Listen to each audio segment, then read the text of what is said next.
Good evening and welcome to Poland Daily, the first English news program in Poland. I'm your host, Benjamin Lee. Polish ruling Law and Justice Party announces new policy that will bridge the divided parts of Polish society. This strategy will be executed by a close cooperation of government agencies and municipalities across the country. During the conference on local governments, Prime Minister Mateusz Morawiecki, Speaker of the Parliament Ryszard Terlecki, and Law and Justice Chairman Jarosław Kaczyński spoke on reconciliation between various parts of Polish society. The major part of Poles wants the fast economic growth, but not as a goal itself. They simply want a progress in the standard of the Polish families' lives.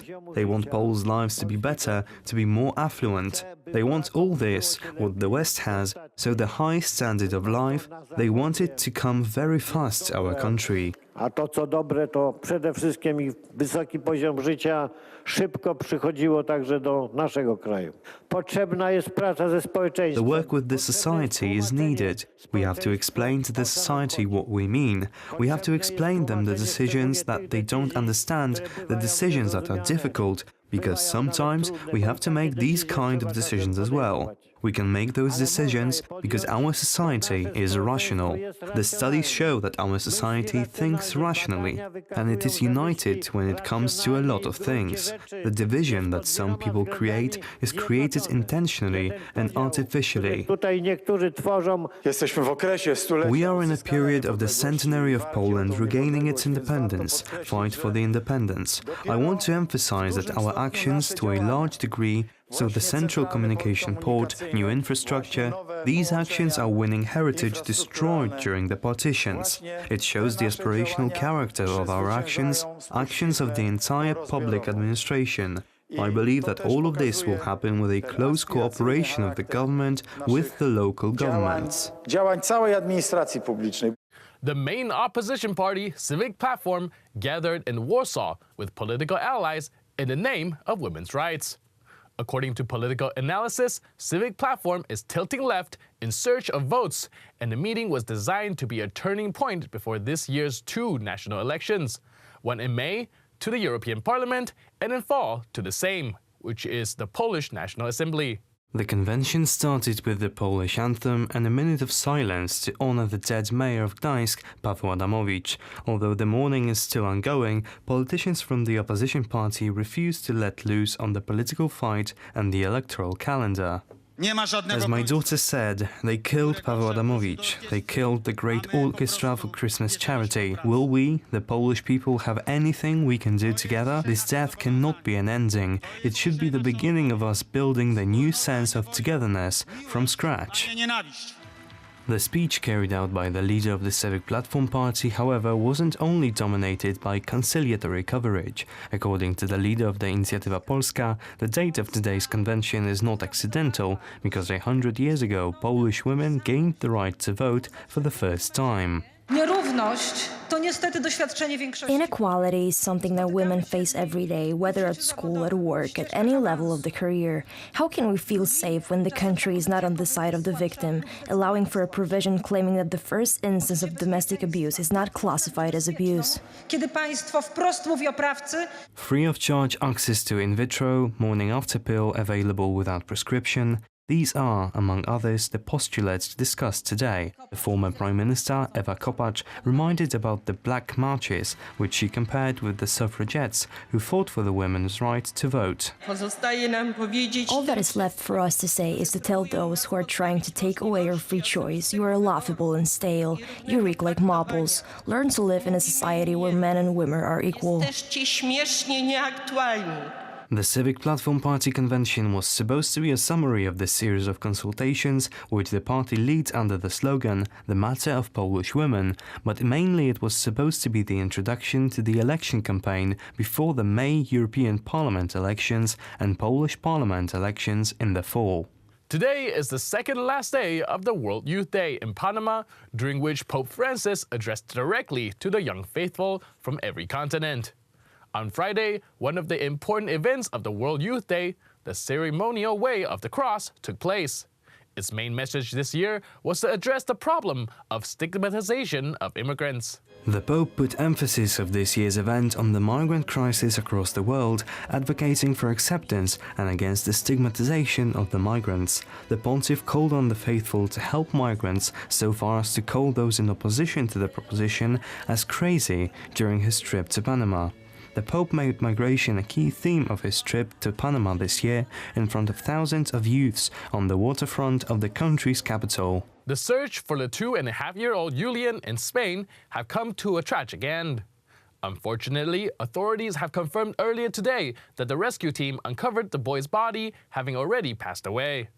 The tragedy occurred on January 13th. The 2.5-year-old Julian Roseo was playing with his cousin next to a 100-meter deep hole situated on the property of his parents' friends in Catalan, the suburbs of Malaga.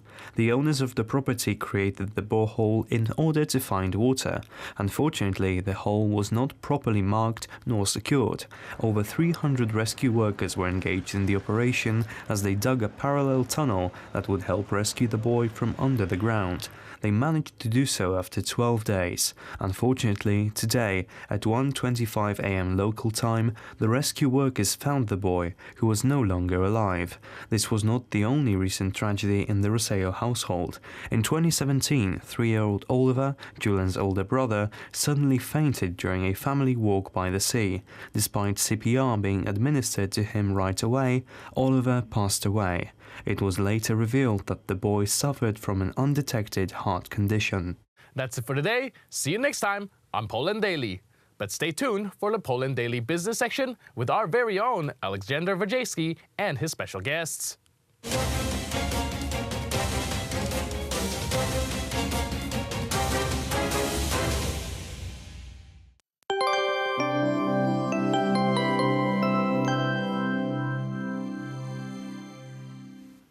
I'm Aleksandra Zarzycka and welcome to Poland Daily Weather. Let's look at the forecast for tonight. Temperatures will go up a little to 1 degree in Wrocław and Zielona Góra. In central Poland, temperatures will range about -3 degrees. The coldest places that night will Podlasie, Lubelszczyzna and Warmia i Mazury with -5 degrees. Snowfall is expected in almost all regions. Let's see the forecast for tomorrow. Temperature will increase to 7 in Katowice. On the northwest, we will see from 2 to 4 degrees. Below zero only in Białystok, -2 degrees. More sunlight will appear in Pomorze Gdańskie and in Małopolska. Let's check the weather for the next days. On Monday, temperatures will range from 1 to 3 degrees. A lot of snow will appear on the east and in central Poland. Tuesday will bring us more sun. Showers are expected along the Baltic coast. On Wednesday, snowfall will return to us and will appear all over Poland. Thank you for watching and see you soon.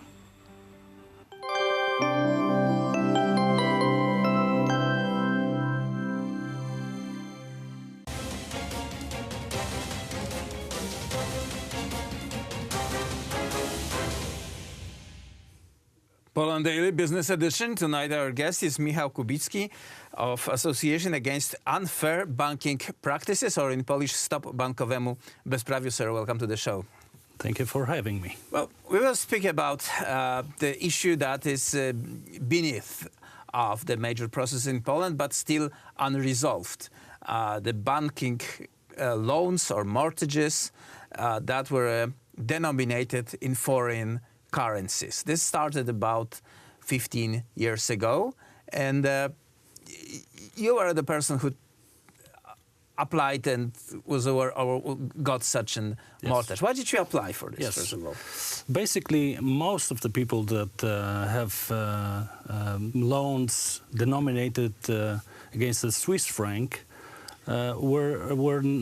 could not get the loan in Polish zlotys because they were unable to prove their enough of their income. Of course, we had different rates at the time, and they were like 3 or 4 times higher than today in terms of Polish zloty. And the exchange rate against the Swiss franc was very low.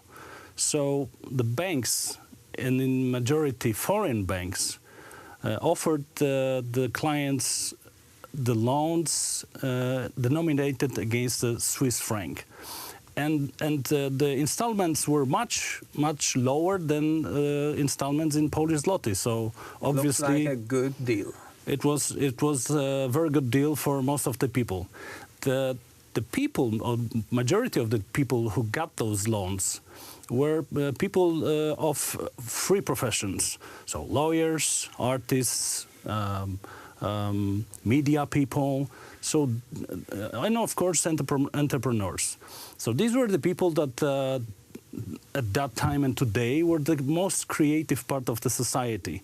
So in our opinion, the loans were directed to a certain part of the society, because those who were giving those loans were sure at that time that the people who get those loans will pay them back. And that was one of the, we think, issues of that whole the denominated loans system. Okay. There is also one very important data, the exchange between Polish zlotys and Swiss francs. Of course. 2008 marked the lowest exchange rate against Swiss franc, and it was below 2 zlotys per 1 Swiss franc. We can say that today the exchange rate is 3.8, so almost double. And we 4 years ago, on January 22nd, when the Swiss central bank decided not to defend Swiss franc against other currencies, we had well over 4. And for even short period of time, it was almost 5 against 1 Swiss franc. So that was a disaster and a tsunami. And now we're dealing with the problem still after so many years, like 11 years now, because nobody wanted to take care of those loans. And the people that there were over 700,000 loans given in that time, around 2008. So it's a huge amount, and if you multiply this by the number of people in the family, you have millions of people. So the structure of this problem is huge, and it's very complex, and we were expecting the authorities to take care of this. On your own example, you got the good loan, you were paying at the low rate for relatively high amount of money, you had your apartment for your own, so that looked like a fairy tale. And when did you learn that this all is just a fairy tale? You know, the basics are important, because first of all, we have to say that we never got Swiss francs, nor euros, nor any other currencies. We got zlotys. This is very important. I applied for a loan of 1 million zloty, and I couldn't get PLN zlotys. Instead, I was offered Swiss franc loan, and I received 1.2 million, which is very funny because it's 20% more than I needed. Yet I got it. Of course, today's situation is that after paying for exactly 10 years, I have over 1.3 to pay back. And this is the situation of most of the people, that first of all, loan to value is today much higher than the value of their apartments, but the loan that we have to pay back today, after 10 years, is even higher than we got in 2008. So how much money in Polish zlotys you've already paid back? 500,000. 500,000. Yes. Okay. And when you started to pay your credit, it was 1,200,000. Yes. You paid 500,000. Yes. And instead of the credit being in the vicinity of 700,000 Exactly. Polish zlotys, it's now 1.3 million. Yes. So in fact, I have to pay 1.8 million, even though the LIBOR is almost nothing, because it used to be negative. So it's like I should have paid many months ago. Right. And in this situation, as you are saying, there are hundreds of thousands of people. Yes, now we have less than 700,000 because now we have about 420,000 loans in Swiss franc. But it's not only Swiss franc, it's also euro. So it's still a huge amount. If you multiply this by 3 people in each home, it's still 1.2 million people. So it's a vast amount of a big part of the society. So and the problem is still unsolved. So it's really important, in our opinion, that the authorities take care of the whole situation. This is not only the Polish situation. The situation like that happened in other countries. But it's mainly Central and Eastern Europe, which is interesting. They were not offering those loans across the Western Europe.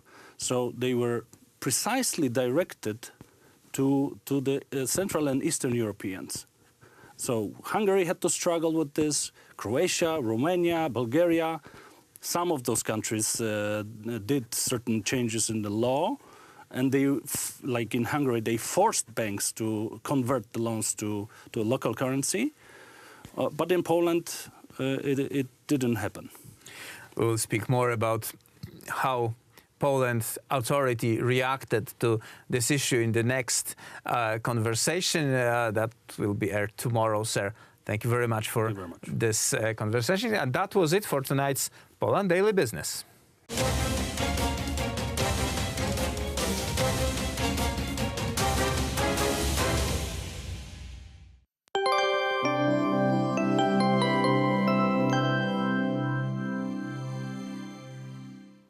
I'm Aleksandra Zarzycka and welcome back to Poland Daily Weather. Let's look at the forecast for tomorrow. Temperature will increase to 7 in Katowice. On the northwest we will see from 2 to 4 degrees. Below zero only in Białystok, -2 degrees. More sunlight will appear in Pomorze Gdańskie and in Małopolska. Now let's check the weather for Europe. In the Balkans, temperatures will range from 5 in Bucharest to 13 in Athens. Still warm in the Iberian Peninsula, temperatures will range between 15 and 17 degrees. British Islands also with good weather with sunny sky. Thank you for watching and goodbye.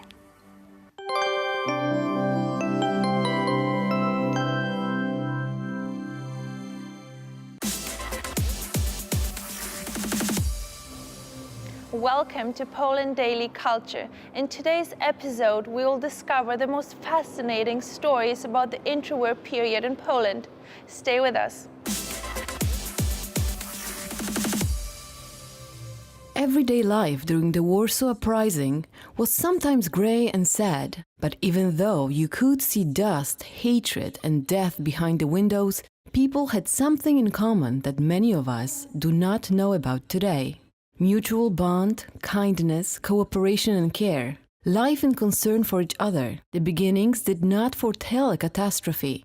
In the first days of the fight, the participants of the uprising did not have to worry about the food.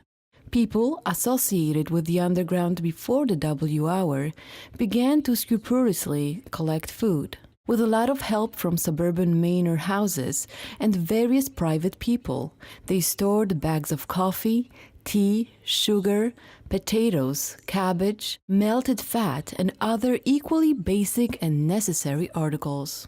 Some people may start shuddering at the thought of eating a horse, but the occupation and reality left no space for a sentiment. Initially, the horse was served as a draft animal. So, getting back to those camos, particularly the most famous units, so Sophie, Zośka and Umbrella Parasol wore those Waffen-SS uniforms, so trophy uniforms.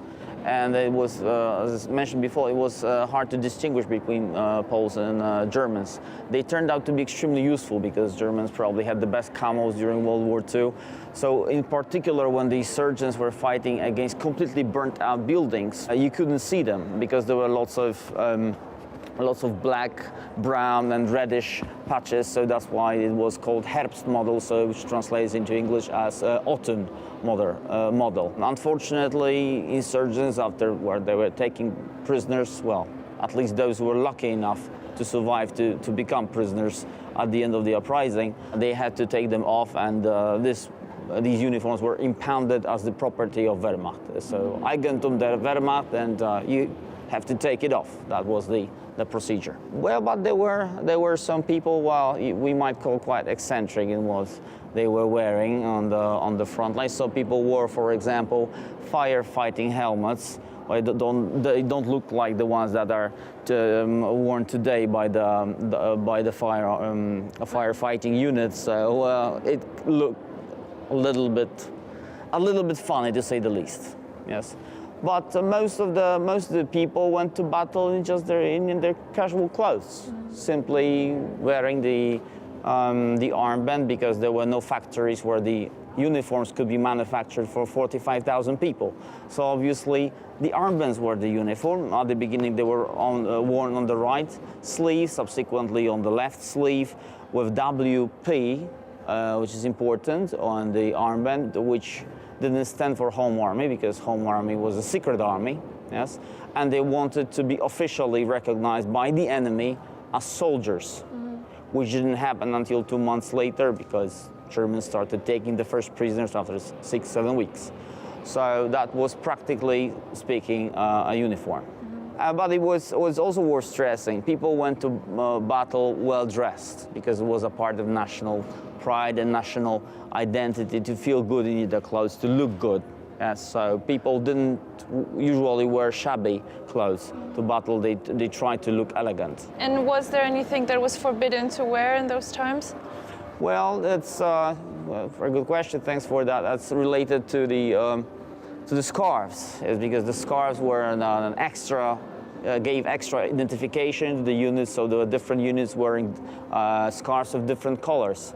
In general, it was forbidden to wear something more than the armband, than the band on the helmet and the armband. But some units were wearing, for example, yellow, or as far as communistic units are concerned, red scarves, and so on. And even despite the orders from the high command forbidding to wear those scarves, they still kept on wearing them. So you might say that it became kind of fashion amongst the insurgent units. So in those times where so many things were forbidden, how would people spend their time? Was there any underground entertainment groups? Well, of course there were dozens of cafes and restaurants, and you were talking about Warsaw Uprising, is that correct, or before the uprising? During the uprising? During the Warsaw Uprising, well, probably the most famous singer of Warsaw, Mieczysław Fogg, would give free concerts to the insurgents. And as a matter of fact, probably the most famous living veteran, Professor Kierzon, played the piano, and sometimes he would meet by accident Mr. Fogg. Actually, Professor Kierzon was preparing to participate in those Chopin competitions, but fortunately during the uprising, bullet destroyed his hand completely, so he wasn't able to play later. But yes, people gathered, people would sing songs. There were theaters that operated, even theaters for children, yes. Apart from dozens of newspapers and magazines that were being printed, and of course the regular weeklies. Well, there were about 25,000 printed per week. Polish? Actually, in Polish, of course. Well, when during the occupation, the press was printed in Polish. It actually looked just alike the magazines that existed before the war, but it was all Nazi propaganda. Yes. So the only source of information before the uprising were the secret newspapers, and the weeklies. Well, printed 25. They were printed 25,000 per week.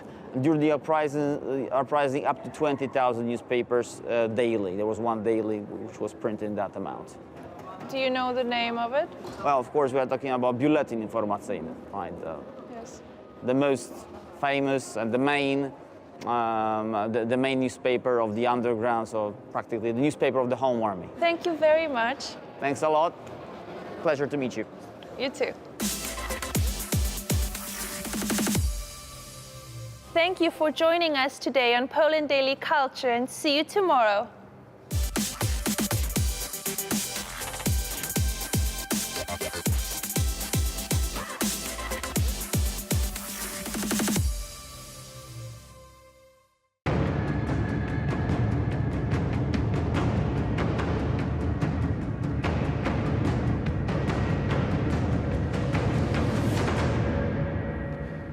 Ladies and gentlemen, today on Poland Daily History, we will explore in depth the history of the szabla, or the Polish saber. This is the weapon that is immortalized by the Polish wing hussars that spread fear throughout European history, and it was used to save Christianity in the famous Battle of Vienna. Today, we will talk to the expert, Marcin Bąk, an instructor of fencing and historical fencing. And later on in the program, he will teach us a few moves. The Polish saber is a very popular weapon, and my first question to you is, when did it become widespread? When did it show up? And would you consider it a national weapon of the Polish nation? To jest ciekawa sprawa. Szable w Polsce występowały od bardzo dawna. Właściwie mamy wykopaliska archeologiczne. Sabers have been around here in Poland for a very long time. We have archaeological excavations which confirm that weapons with bowed blades were around in the early Middle Ages, but there weren't that many of them. In Poland, like in all of Europe, a simple straight sword was commonly used. A saber tended to be used by lower class people, townsmen, peasants, poor people. A knight, a warrior, normally used a straight sword. The saber became more popular towards the end of the 15th and in the 16th century. This was largely down to the king, Stephen Batory, who was Hungarian, and the Hungarians always used sabers. The king liked to attach the saber to his waist and often had it on him for self-portraits. Influenced by the king, the saber became more fashionable among the nobility. Król Stefan Batory tą szablę lubił przypinać sobie do pasa. On się z nią często też dawał portretować. I pod wpływem króla ta moda zaczęła się wśród szlachty coraz bardziej rozpowszechniać. Poles didn't completely get rid of the straight sword, it remained, but the saber became extremely popular in large sections of society, as did the ability to master this weapon, in other words, fencing skills. Poles learned how to fence and developed their own way of fencing in battles with a number of neighboring peoples, primarily the Turks, Tatars and Muscovites. A few of the saber models that were around in Poland in the 16th century included the most important, the Polish-Hungarian Batorówka, named after King Batory himself. Its handle is similar to that of a sword, with a cross-shaped handguard in more or less this position. It was a fairly heavy weapon. We have this idea that the saber is lighter than a sword. This isn't completely true. Batory's saber was quite heavy. It required a strong arm. It actually took a lot of strength to wield it. Takie krzyżowe jelca jest mniej więcej w ten sposób ustawiona. To była dosyć ciężka broń. Mamy takie wyobrażenie, że szabla jest lżejsza od miecza. To nie do końca prawda. Szabla Batorego jest bronią dość ciężką. There were also sabers with different handles that came to us from Western Europe. It also isn't true that only the East, only Asia knows sabers. No, the saber was also used in Western Europe. Poland in the 16th century, in terms of weaponry, became more like an Eastern country. Tylko Azja zna szablę. Nie. Była też szabla używana w Europie Zachodniej. No, chodzi o proporcje. Polacy od XVI wieku stają się pod względem broni bardziej krajem wschodnim. During the medieval era, the Polish army often faced off with the Tatars and the Turks, and as I know, they use similar-looking sabers. And I was wondering if there are differences between the Polish saber and those that other factions use, and which would you say is better? Generalnie szable tureckie i szable tatarskie były w tym czasie bardzo dobre. Tatar and Turkish sabers were generally very good during this period, and the Polish nobility very much prized this weapon and very often imported sabers made in the Ottoman Empire, in the East and in Damascus. There was usually no significant difference between the sabers used by both sides. The Turkish saber in the 16th century looked very similar to the saber used in Poland and Hungary. Na Węgrzech szable tatarskie były trochę inne. Miały Tartar sabers were a little different. They had a very small handle and they were also fairly narrow. In Poland, these Tartar sabers were called bows that you use for playing the violin because they were so narrow and very subtle. Some of the Polish nobility liked to use these Tartar sabers. It is difficult to say which ones were better. They were all very good. In Poland, the sabers were often modeled on Tartar and Turkish sabers. They were made in a very similar way. After some time, the blades of these sabers were being made by Western European swordsmiths in cities such as Genoa, Wittenberg or Nuremberg. Po jakimś czasie również głownie tych szabel, klingi, zaczęli wyrabiać zachodnioeuropejscy miecznicy. Blades were ordered by the Polish nobility and then formed by Polish swordsmith into the style the nobleman wanted. So for a long time the weaponry was very similar and the style of fighting was also very similar. Na taki wzór, jaki sobie zamawiający szlachcic życzył. Także przez długi czas ta broń była bardzo podobna i sposób walki był bardzo podobny. Witaj, Ben, zaczynamy. Welcome to your first class, Ben. What we need to learn first is the swordsman's greeting. Take a look at the position of my feet. Dokładnie, przyjmujemy pierwszą pozycję do przywitania się. And now the first stance for the greeting. You will keep the sword on your left side and then it's time for the swordsman's greeting.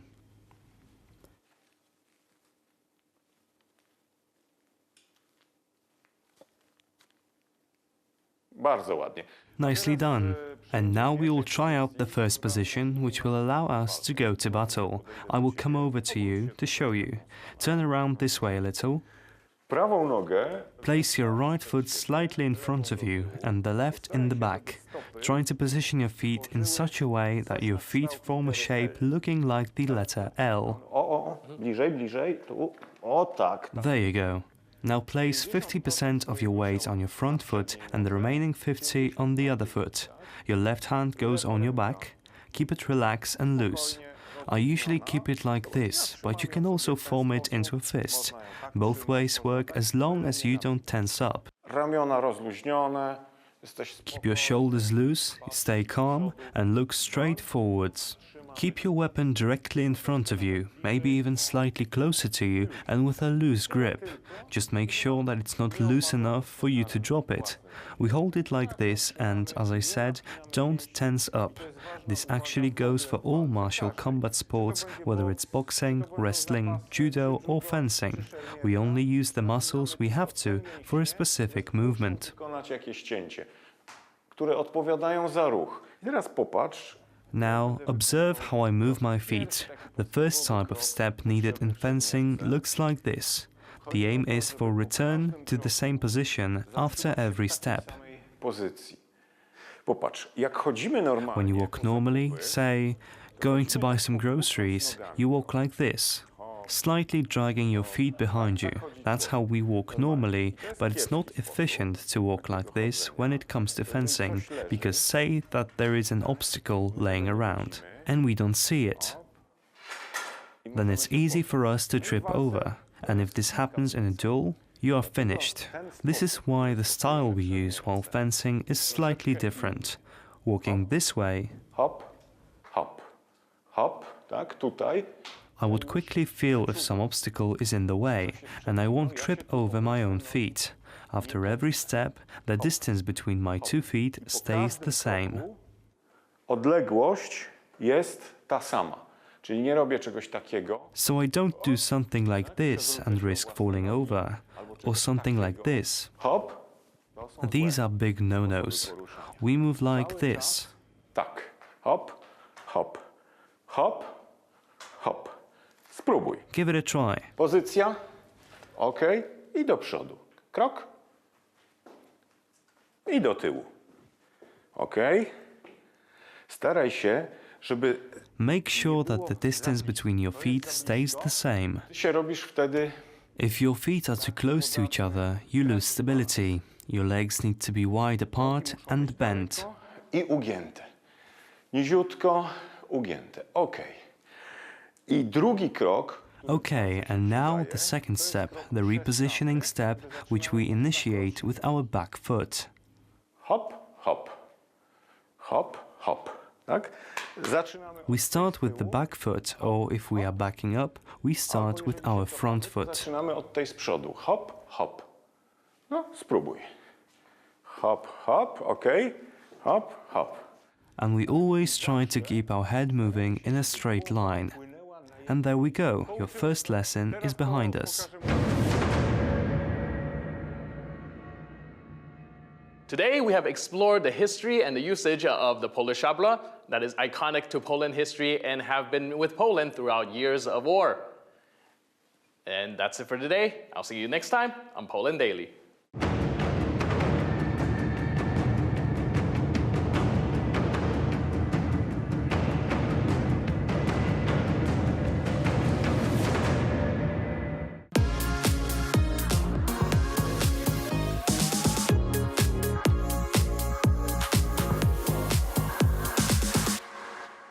Welcome to Poland Daily Travel, where once again we head around Warsaw behind the scenes.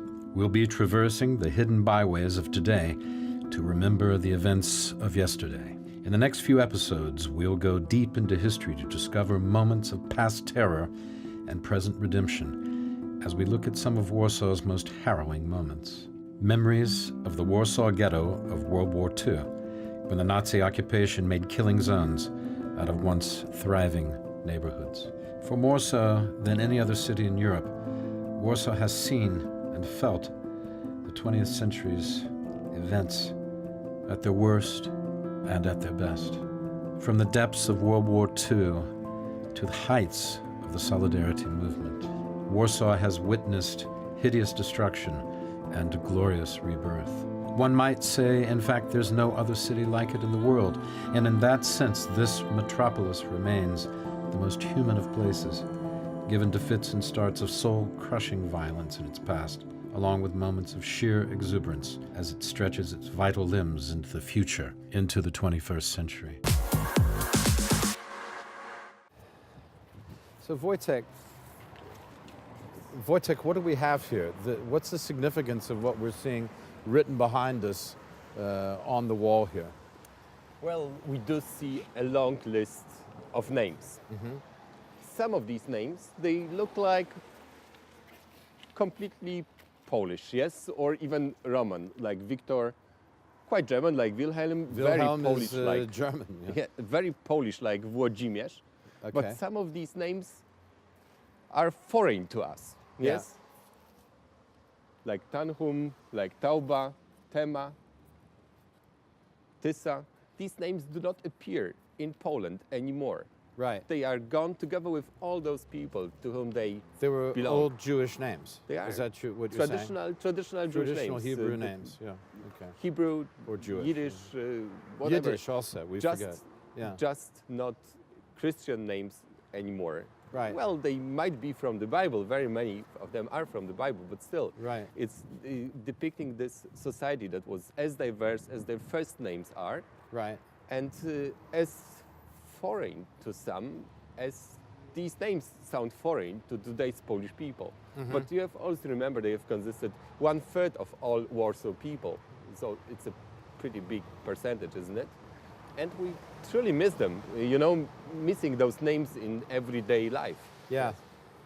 And of course, the significance of this building, of this construction here, is quite big, you know. Some of the details are extremely easy to, you know, to explain, yes? Like, look at this part over there, with this small bricks of the wall. It is just directly depicting the ghetto wall, yes? That's easy. But you might ask yourself about the door here and about those arches that we see not only over there, but also over here. Yeah. In my opinion, the thought of Mr. Władysław Klammerus and the thought of Mrs. Hanna Schmallenberg. Right. It was the thought about those barracks that were initially standing behind the location of this building, the barracks of the train station, that were often the last thing that those people remembered from Warsaw, those people who were taken away from here. The last thing they saw in here. And also the thing that existed there after World War II. The location around here is completely changed from the time after World War II. We have a very big housing district, just a few meters away from us, right in the place where those barracks were. Apartments all around. A lot of completely new apartments. Rebuilt after the war. After World War II, this area remained unused, and it was not immediately a commemoration place. Already in 1948, that means just a couple of years after the events, people have put up plates, and they have nailed them to the walls of the next door buildings. But it took as long as a couple of dozen years, like 4 decades, to get this area here built. This area is from 1988. That's a time in which, in theory, I could remember, and maybe it is that you have been to Warsaw earlier than this area here was built.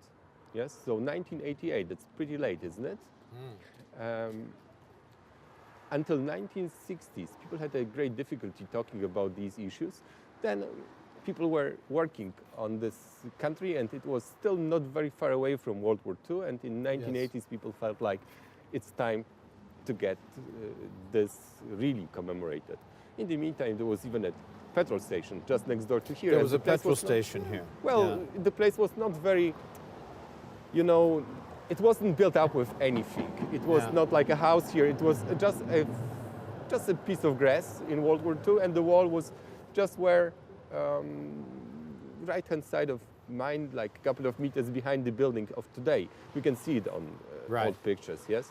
And it was not even this ghetto wall that was built by Germans for the purpose of fencing of people. It was just a completely standard wall that was always there since the train station was built, like, 1870s. So it was nothing bad in it.